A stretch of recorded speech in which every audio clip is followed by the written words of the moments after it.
Hey, what's up, YouTube? I'm going to do a quick video on my Fiesta here, my Fiesta ST, my 2015. I've had a lot of comments lately on this car, on different videos I've made, and people keep asking me like the same questions, which is, what are the wheels? What are the intake mods? What's your exhaust? Dot dot dot. So I've made a whole bunch of videos on all those things, but I got some newer folks following the build, or it's kind of over, but who are catching these videos from a couple of years ago. So I thought I'd just do a real quick, comprehensive, hopefully answer all the questions like at once, and somewhere I can just refer people to if they want to kind of get the whole thing. And also, kind of cool is I set out a couple of years ago documenting all the different modifications I've done to this car, and I've discovered that there's a whole bunch of people who have messaged me or called me or texted me and emailed me, and they said, hey, I've used this as a kind of a basis, as a platform to mod their car. And so that's really cool. Like, I've done I think a good job. It's been very conservative, everything I've done here. The car's making a little over 300 wheel horsepower on E30 and about 280 on pump gas. But I've done everything conservatively. I've bought good parts. I've been real careful with the installs, and I do drive the car aggressively, but I don't beat it. Never had a single problem aside from the air conditioner went out at 6,000 miles, but that was fixed under warranty. But never had a single problem. No check engine lights. Never anything in terms of any of my modifications. And I think that's just, again, because I've been conservative. I've bought good parts, and I've installed almost all of it myself, and I've been real meticulous. So anyway, there's some folks kind of following that. I think, like an example of a car, you can modify it. You can have good balanced horsepower, balanced modifications, and not blow it up. It's got 39,000 miles right now. It's about to cross 40.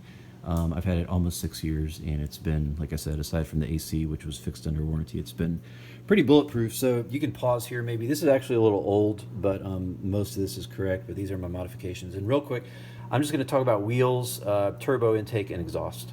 And so wheels, turbo intake, and exhaust. And you can learn about all the other stuff, suspension, and I got detailed videos on the turbo, like how much money does it cost to do an upgrade, what do I think is the greatest, the kind of the perfect balanced horsepower number for this car if you're doing modification. How do you do it, what parts do you need? Like, I've got all that stuff in great detail laid out in other videos, so check my channel. Not going to respond to a lot of comments asking the same things over and over again, but I will go through real quick just those 4 basics. There's a lot of little stuff too in this car I'm not going to go over now. Like, I just love this mod. You notice the mirrors. I got a ton of little mods. Check out Fiesta ST forum, and my username there is Jeff, and you can I got just tons of pictures and documentation about all that stuff if you're interested, if you want to learn about some of that stuff and maybe do that to your car. So anyway, having said that, just real quick, I'm going to go through wheels, and then turbo, and then intake and exhaust, and I'll end with an exhaust clip because these are things I keep getting questions about. So the wheels, just to start, these are Rotogrid. It's a very popular Subaru wheel. Back in the, I guess, like early 2000s, you'd see these on a lot of Subarus, and I got these. They're 17 by 8. You can get 17 by 7.5, but when I was looking a couple years ago, you had to order them from overseas. It was more expensive, and it's harder to find that size. So if something ever happened, like if they bent or I broke one, it would it'd take me months to get a replacement. So rather than go through all that, I got one with a 17 by 8. It's a 4 by 108 millimeter, which is the stock bolt pattern. A lot of folks are adding they're adding you can add parts and retrofit it so you can get a 5 bolt pattern or a different size, so you have more rim choices. But I didn't want to do that. I just want to stick with this, and I found these rims. I love them. Great Rotogrid. This is Hyper Black 17 by 8 with a 40 millimeter offset, and I love these rims. I think they look great with the black. They're kind of a grayish black. I like the stretch. It's barely stretched.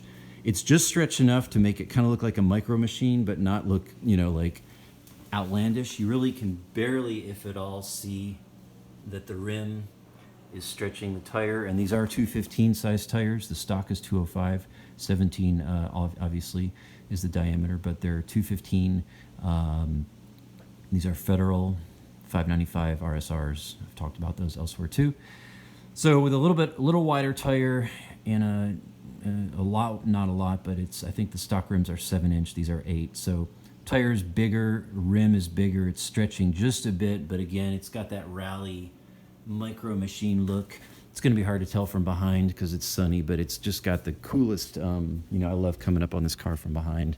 It's, you're not going to be able to tell with the sun, but it just looks, squatted and fat, but not like, again, not like Fast and Furious, like out of control level, in my opinion. So those are my wheels. Can you still find those? I have no idea, but that's what they are. Rota Grid. Hyper Black 17x8. They make those in all kinds of colors. I'm sure you can order them. They're so popular, you could probably get them. You might just have to pay some money or wait on shipping. Next thing to talk about is the turbo. This is an X47 Puma Speed. These aren't made anymore. You can get about 275, 280 wheel horses and just a little bit over 300 torque out of one of these. It's a hybrid turbo. I'm not going to go into that, but I made videos on that, and you can find all kinds of information if you want. It's a great turbo. I've had it on here for, it's been 25,000 miles, bulletproof, zero problems. And with E30 or race gas, it'll make over 300. My last tune, I did 304 and 337 torque on E30.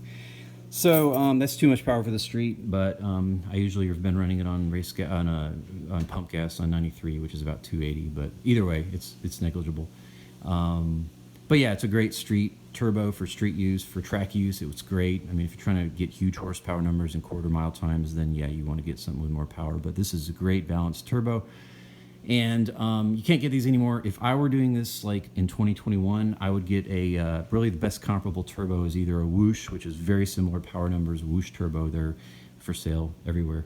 You can find a lot of information on the internet. And then the other one is the Turbo Technics S280, I think is what it's called, which I think is probably the best turbo out there right now in the 300 horsepower range. And I'll show you my graph here. This is a real dyno. This is not a virtual dyno. This is a real dyno. And I'll just take this ruler and demonstrate. The thing about the Turbo Technics that makes it a little better, and it's just, I think the passage of time, and there's been more time to engineer on these cars, and more testing. The Puma is a great unit, what I've got, but the Turbo Technics takes it, the torque curve for me. If you look at the graphs for the Turbo Technics, it's kind of like this.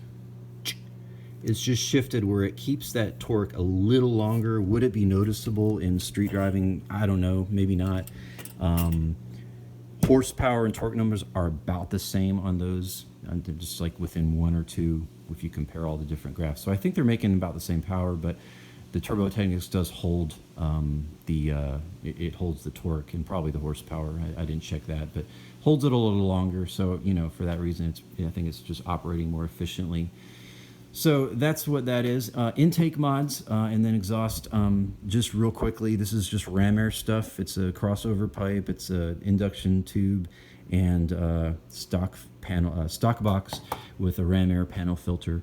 And I used to have a CPE, which is like the $400 intake. It's massive. It's got a cone, like a 4-inch cone filter, and a beautiful metal box with a plexi top on it where you can see it. And then it's got the induction here, and it's got a second induction pipe. It's like a 3-inch, if I remember. It's a stack that goes down like 18 inches and curves out like that, so it sucks the air up.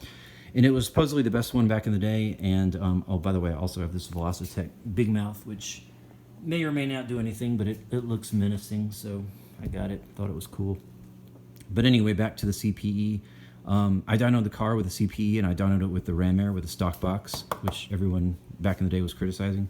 Stock box, and guess what? They made the same power. Then on the dyno, real dyno, I took in a controlled environment where no birds can fly in. We were inside a garage on a dyno. I took the panel filter off. We did one run with stock air box and all this breathing stuff here, and it made like half a horsepower more with no filter at all. So what that tells me is that the stock setup is incredibly efficient. And if you just upgrade some of these to get these wider and better parts here, again, induction and crossover pipe, you got all you need for this level of power. Now, if you're getting 400 horsepower and going with a big turbo, yeah, you could probably get a better, something that breathes better. It gives you a few more horses, but I think this is perfect for this level. So that's what I got there. And then finally, the exhaust. The exhaust is a Mountoon exhaust. By the way, I didn't mention this, but part of the wheel setup, it's really suspension, but wheels, is the springs. It's Mountoon springs, which again, like keeping with the rally look, like I didn't want it to look slammed. I just wanted it to look like, okay, something's been done, but it's not like over the top. So Mountoon springs are perfect for that. They drop it, I don't remember how much, but again, it's just enough where, you know, you can just see a tiny bit. You can barely fit your finger under there, but it's just enough, and it rides great, rides better than stock. So those are Mountoon springs. But finally, I'll end with the exhaust talk. It's got a Mountoon exhaust, which again, keeping with my kind of purpose for this car, I wanted it to be tasteful, and like you could tell it's there, you could tell it's been modified, but not like out of control over the top. So Mountoon's perfect for that. It's got a really nice low growl when you crank it up, and then but it's not out of control, like if you're, you know, driving somewhere and you don't want everyone looking at you. And it's got the Burble Tune from Tune Plus, my tuner, which is an add-on that I had done, and I'll just do a quick clip of the startup, cold start, and then a little bit of burble. You can hear that.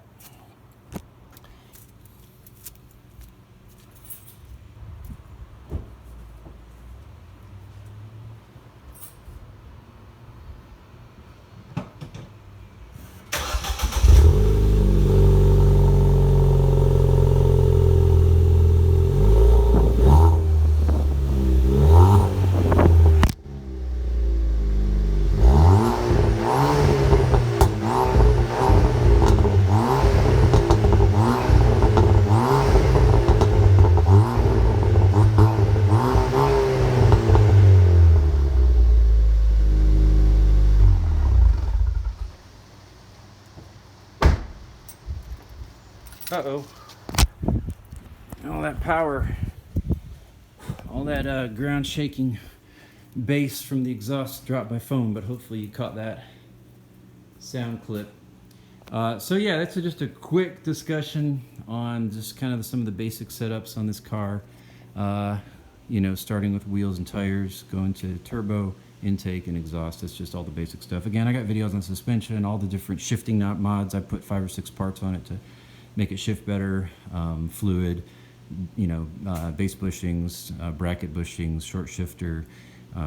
They have also got the little plate that goes in here. I forget what it's called, but the little quick shift plate. So anyway, you can check my videos. I got like 20 of them on this car, and then some appearance stuff. But those are the basics. Hope that's helpful, and I'm grateful that, you know, this has inspired some folks, hopefully, to build a safe, balanced Fiesta ST build that just takes it kind of to a better place. So thanks for watching. Leave me questions. Please don't ask the same questions over and over again. You know, say it like, in other words, things that I've already covered.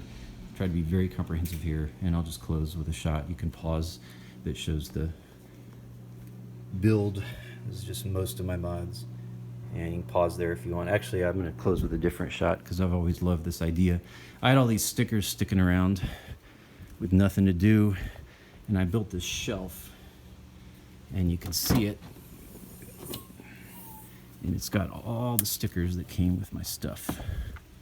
So it's kind of cool. Like if you go to a car show, pop that open, or if you're just in the parking lot, you know, nobody ever notices it except me, but it's kind of cool to come up on it and see all your stuff. So anyhow, hope that's helpful and informative on the 2015 Fiesta ST. Great car, never going to sell it.